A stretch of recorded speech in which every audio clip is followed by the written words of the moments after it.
আল্লাহর বান্দা শোনো, আনা বাইতুদ দুধ, আমি পোকামাকড়ের ঘর। আমার বাপ শুনেন, যুবক আপনারাও শুনেন, আপনারাও শুনেন, কবর কিন্তু নির্দিষ্ট কোনো বয়সে যায় না বাপ। প্রতিদিন কোলের বাচ্চাও কবরে যায়, 90 বছরের বুড়োও কবরে যায়, 16 বছরের 20 বছরের তাকড়া জওয়ানও কবরে যায়। কবরস্থানে সব ধরনের লাশ আছে।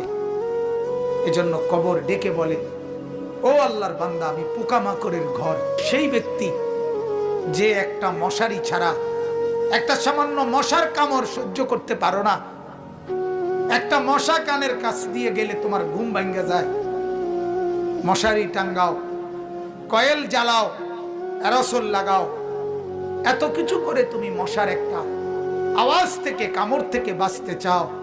হায় আল্লাহর বান্দা, তো বছরের পর বছর, শত শত বছর কবরের মধ্যে এই পোকামাকড়ের ঘরে কেমনে থাকবে?